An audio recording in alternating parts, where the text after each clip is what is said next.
दोस्तों नमस्कार, Rajendra Dwivedi, Everett media. मेरा वीडियो पसंद आए लाइक, सब्सक्राइब और शेयर जरूर करें।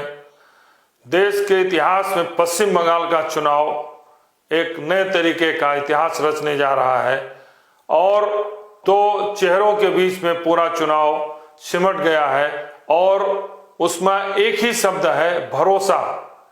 कि पश्चिम बंगाल 6 करोड़ 77 लाख मतदाता किस पर भरोसा करते हैं? ममता बनर्जी को भी चौथी बार उन पर भरोसा करके मौका देते हैं या फिर मोदी के वादों पर भरोसा करते हैं? प्रधानमंत्री नरेंद्र मोदी ने इस चुनाव को भय बनाम भरोसा कहा है। उनका कहना है कि पश्चिम बंगाल में भय से ममता बनर्जी चुनाव जीतती रही हैं, उस भय को दूर किया जाएगा।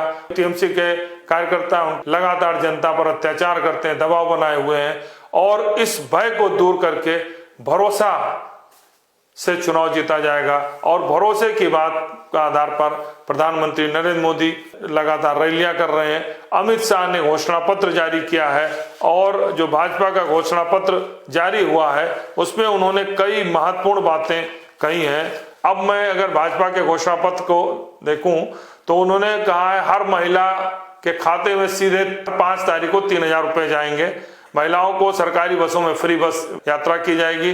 सरकारी नौकरियों में 33% महिलाओं को आरक्षण दिया है। मतलब महिला वोट बैंक जो ममता बनर्जी का है उस पर भारतीय जनता पार्टी ने फोकस किया है और उनकी सुरक्षा का पूरा ध्यान रखा है। इसका मतलब महिलाओं को केंद्र में आर्थिक रूप से, सामाजिक रूप से, नौकरियों में सुरक्षा के सब कुछ महिलाओं के लिए उन्होंने वादा किया है। और दूसरा है बेरोजगारी पलायन, जो पश्चिम बंगाल में लगातार बेरोजगारी बढ़ रही, पलायन हो रहा है, दूसरे राज्यों में रोजगार के लिए जा रहे हैं, उस पर रोजगार के लिए कहा है प्रत्येक युवा रोजगार को जब तक नौकरी नहीं दी जाती है तब तक उन्हें 3,000 रुपए बेरोजगारी भत्ता दिया जाएगा। सरकारी कर्मचारियों को पेंशन के लिए बात की है, 7वें वेतन आयोग 45 दिनों के अंदर लागू कर दिया जाएगा। पेंशन भोगियों को उन्हें भी डीए दिया जाएगा। इसके अलावा यूनिफॉर्म सिविल कोड को भी उन्होंने कहा है 6 महीने के अंदर लागू कर देंगे और घुसपैठियों को रोका जाएगा और जो घुसपैठिए हैं उनको 6 महीने के अंदर उनके चिन्हित करके उनको डिपोर्ट के मतलब उन्हें बाहर जिस देश के हैं उन्हें वापस कर दिया जाएगा। रोजगार और उद्योग इनकी छठी प्राथमिकता है कि 5 साल में 1 करोड़ से अधिक रोजगार दिए जाएंगे और सिंगूर में जो बड़ा इंडस्ट्रियल पार्क बनाया जाएगा। इसके अलावा चाय बागान को विकसित किया जाएगा। दार्जिलिंग क्षेत्र में जूट उद्योग, चाय उद्योग, जूट उद्योग महत्वपूर्ण उद्योग, इसको भी बढ़ावा देने का, इसको भी हर तरीके से संरक्षित करने का बात कही है। मछली उत्पादन जो एक बहुत बड़ा रोजगार का साधन है और मच्छी भात पश्चिम बंगाल का बहुत प्रिय भोजन माना जाता है, उस मछली उद्योग को भी बढ़ाने का भी बात।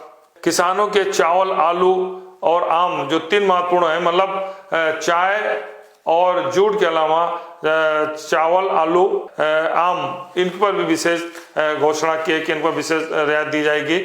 इसके अलावा टीएमसी शासन के 15 साल के भ्रष्टाचार पर कार्रवाई होगी और सभी भ्रष्टाचारियों को जेल भेजा जाएगा। उसके लिए व्हाइट पेपर जारी किया जाएगा, यह इनका वादा है।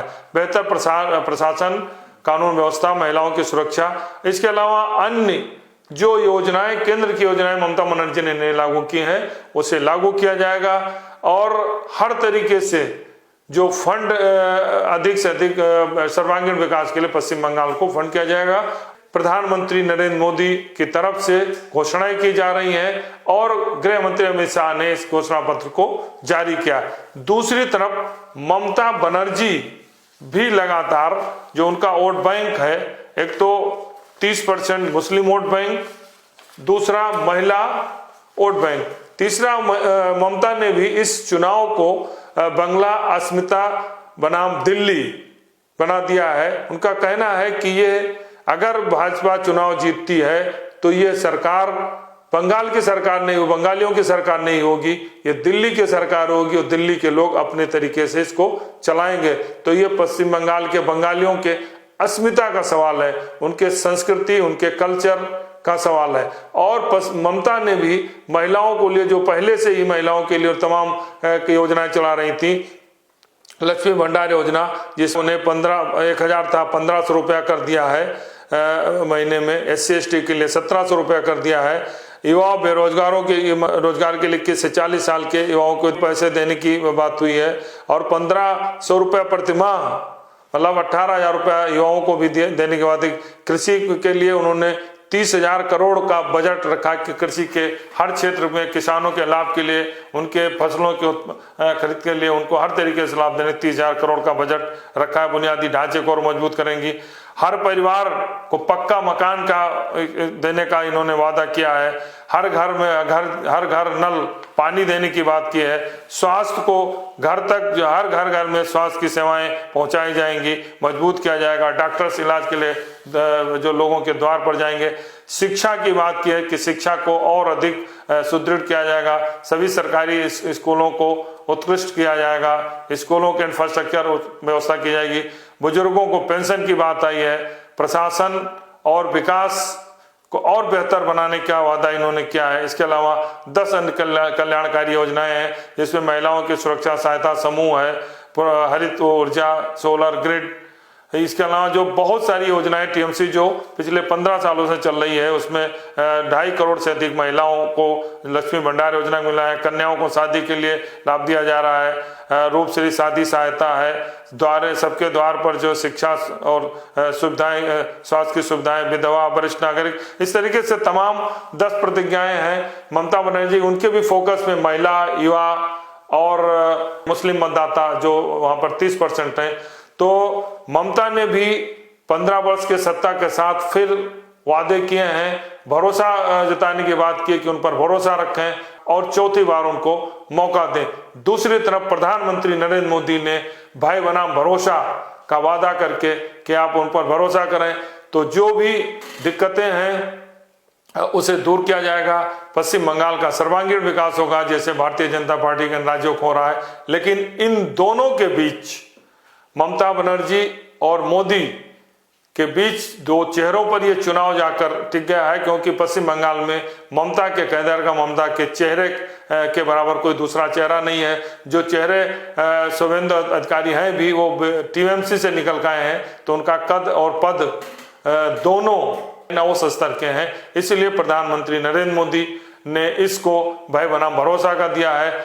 अमित शाह गृह मंत्री जो चाणक्य कहे जाते हैं, वो बूथ मैनेजमेंट का, माइक्रो लेवल बूथ मैनेजमेंट कर रहे हैं। उन्होंने कहा 15 दिनों तक वो प्रवास करेंगे और पश्चिम बंगाल में ही बूथ प्रबंधन में लगे हुए हैं।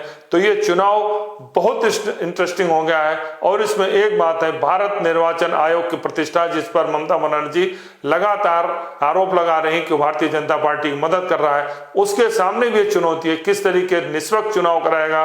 क्योंकि पश्चिम बंगाल चुनाव हमेशा हिंसा के बीच होता रहा, हिंसा की घटनाएं होती रही। तो ये चुनाव बहुत ही इंटरेस्टिंग है। मोदी बनाम ममता के बीच में है और भय बनाम भरोसे के बीच में है। अब जनता, पश्चिम बंगाल की जनता किस चेहरे पर भरोसा करती है, ममता या मोदी, ये 4 मई को तय होगा। धन्यवाद।